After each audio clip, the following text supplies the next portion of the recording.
Haleluya. Terpujilah nama Tuhan untuk kasih setianya yang sampai hari ini masih tetap menjadi bagian dari pengalaman hidup kita. Ia adalah Allah yang kekal. Ia adalah Allah yang setia. Ia adalah Allah yang tidak pernah berubah. Dan itu terjadi karena kehadirannya di dalam kehidupan kita. Itu terjadi dengan pertolongan Allah Roh Kudus.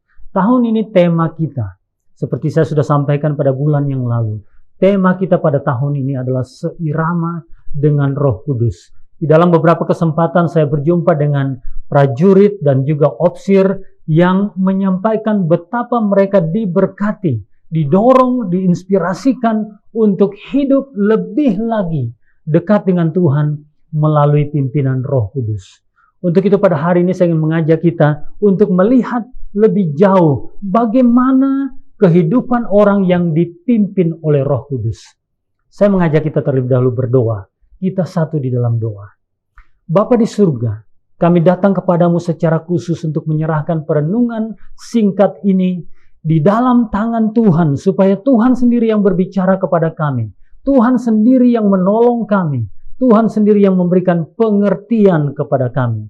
Berbicaralah melalui hamba-Mu, sehingga seluruh umat Tuhan, rekan-rekan hamba Tuhan Opsir Balak Selamatan, dan para prajurit dan jemaat Tuhan di seluruh Indonesia mengalami kehidupan yang diberkati karena semakin memahami betapa pentingnya hidup di dalam pimpinan Allah Roh Kudus. Terpujilah Engkau. Di dalam nama Tuhan Yesus kami berdoa. Amin. Saudara sekalian, Roma pasal 8 ayat 1 sampai dengan ayatnya yang ke-17. Namun sebetulnya kalau saudara ingin belajar lebih jauh tentang bagaimana kehidupan yang dipimpin oleh Roh Kudus, kehidupan yang bergantung kepada Roh Kudus, seperti ayat tema kita dalam Galatia pasal 5 ayat yang ke-25. Jika kita hidup oleh Roh, baiklah hidup kita juga dipimpin oleh Roh. Jikalau kita hidup oleh Roh, baiklah hidup kita juga dipimpin oleh Roh. Rasul Paulus, rasul yang sama menuliskan kepada jemaat di Galatia dan juga menuliskan kepada jemaat di Roma, memberikan prinsip-prinsip yang sangat penting dan sangat mendasar tentang kehidupan di dalam pimpinan Allah Roh Kudus. Di dalam suratnya kepada jemaat di Roma, dalam pasal 8 ayat 1 sampai dengan ayat yang ke-17, ia memberi judul Hidup oleh Roh. Kalau saudara membacanya, saya akan membacakan beberapa bagian bagi kita sekalian untuk memberikan gambaran dan juga prinsip-prinsip yang sangat mendasar tentang orang yang hidup oleh Roh, orang yang dipimpin oleh Roh. Saya membacakan ayat 1 dan ayat yang kedua terlebih dahulu bagi kita sekalian.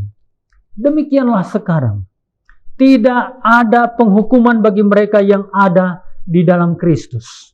Roh yang memberi hidup telah memerdekakan kamu dalam Kristus dari hukum dosa dan hukum maut.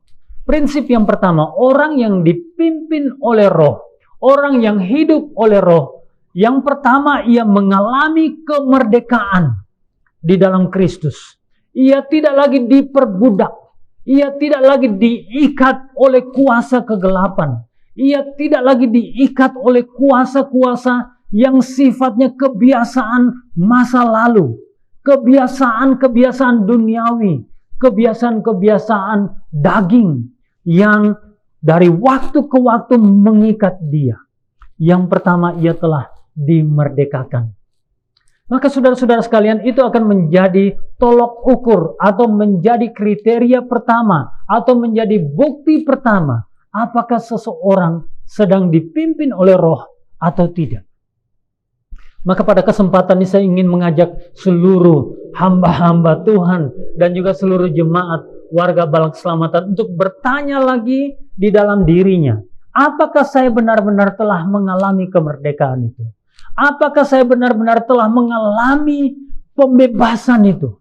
Kalau sampai hari ini kehidupan kita, kehidupan rekan-rekan sekalian, kehidupan saudara-saudara sekalian masih saja jatuh bangun terikat oleh kebiasaan-kebiasaan buruk. Jatuh bangun terikat oleh kuasa-kuasa yang tidak bisa saudara bebaskan. Atau saudara membebaskan dari kuasa-kuasa tersebut. Saya ingin mengatakan kita perlu menaklukkan hidup kita di bawah pimpinan Roh Kudus.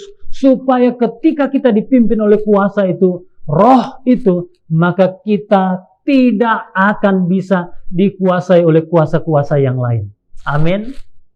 Puji nama Tuhan. Izinkan Roh Kudus menguasai hidup saudara sepenuhnya. Supaya saudara betul-betul mengalami kemerdekaan itu. Dalam suratnya kepada jemaat di perantauan, Yohanes menuliskan dalam 1 Yohanes 4 ayat yang keempat. Dia mengatakan bahwa roh yang ada di dalam dirimu jauh lebih besar dari seluruh roh yang ada dalam dunia ini.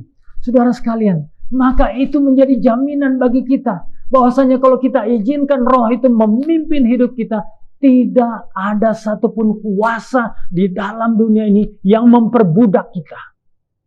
Kita dimerdekakan. Amin.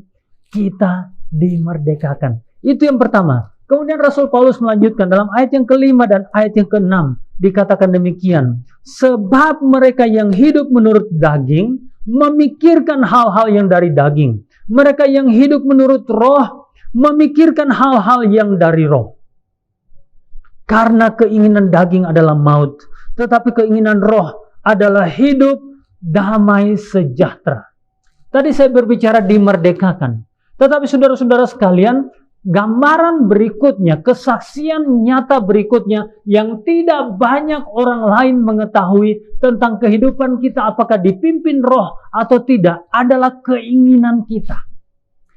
Kalau kita masih terus-menerus menginginkan yang sifatnya daging, menginginkan yang sifatnya duniawi, kalau dari waktu ke waktu itu yang menjadi motivasi hidup kita, itu merupakan gambaran bahwa kita masih berada di dalam kehidupan yang dipimpin oleh roh keduniawian, oleh roh kedagingan. Tetapi kalau roh itu memimpin kita, Roh Kudus, maka kerinduan kita, motivasi kita, minat yang paling dalam dari diri kita adalah merindukan, menginginkan hal-hal yang surgawi, hal-hal yang rohani. Dan tanda daripada itu, saudara-saudara sekalian, kita pasti mengalami damai sejahtera dalam kehidupan kita. Perhatikan ayat yang ke-6, saya mengulangi. Karena keinginan daging adalah maut, tetapi keinginan roh adalah hidup dan damai sejahtera. Saya tidak tahu bagaimana perjalanan iman saudara-saudara. Saya ingin mengatakan kalau dari waktu ke waktu kita hilang damai sejahtera, kalau dari waktu ke waktu kita rasanya tidak tentram di dalam menjalani kekristenan kita, saya ingin mengatakan ada sesuatu di dalam diri kita yang masih berbenturan dengan keinginan rohani kita, yang masih berbenturan dengan pimpinan Allah Roh Kudus. Maka itu sebabnya kita tidak mengalami damai sejahtera di dalam kehidupan kita. Oh saudara-saudara sekalian, apapun keadaan status sosial dan ekonomi saudara-saudara, semuanya tidak akan menjamin rasa hidup damai sejahtera selama kita tidak dipimpin oleh Roh Kudus. Tetapi kalau kita betul-betul mengizinkan Allah Roh Kudus memimpin hidup kita, saya ingin mengatakan damai sejahtera menjadi jaminan kesaksian hidup kita dari waktu ke waktu. Mungkin ada beban, mungkin ada tekanan hidup, mungkin ada situasi di mana kita berkekurangan secara materi, mungkin ada tanda tanya. Dunia berkata tentang krisis di dalam tahun ini. Tapi saya ingin mengatakan kalau kita sungguh dipimpin oleh Roh Kudus, maka saudara sekalian itu akan menjadi jaminan bagi kita. Kita memiliki motivasi yang mulia, yang rohani, kerinduan-kerinduan yang surgawi, maka itu akan menjamin hidup kita dilimpahi dengan damai sejahtera. Haleluya. Dua bagian itu saya ingin bagikan bagi kita sekalian secara khusus pada renungan kita pada hari ini. Doa saya, kiranya saudara punya keterpanggilan, kerinduan untuk mengalami kehidupan yang penuh dengan pimpinan dan keseiramaan dengan Roh Kudus. Bagaimana dengan kemerdekaan saudara? Bagaimana dengan damai sejahtera saudara? Itu semua sangat ditentukan kalau saudara dipimpin oleh Roh Kudus. Seirama dengan Roh Kudus. Mari berjalan bersama seirama dengan Roh Kudus. Tuhan memberkati saudara-saudara sekalian.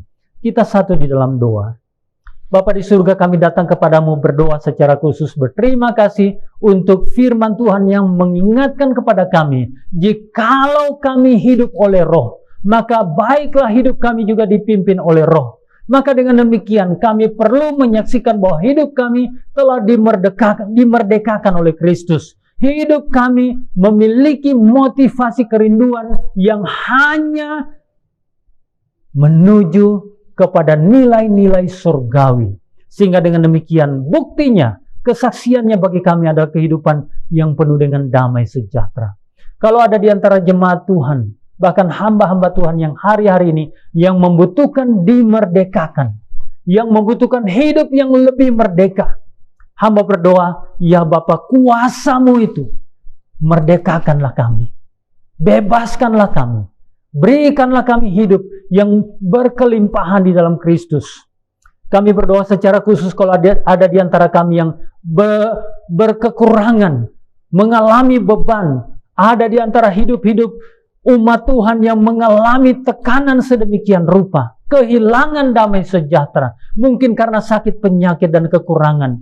Kami berdoa, ya Bapa, biarlah kekayaan karena dipimpin oleh kuasa Roh Kudus akan nyata di dalam kehidupan mereka masing-masing. Terima kasih Bapa. Sekali lagi, jadikanlah hidup kami seirama dengan Roh Kudus. Itu kerinduan kami. Di dalam nama Tuhan Yesus kami berdoa. Amin. Amin. Tuhan memberkati saudara-saudara sekalian. Haleluya.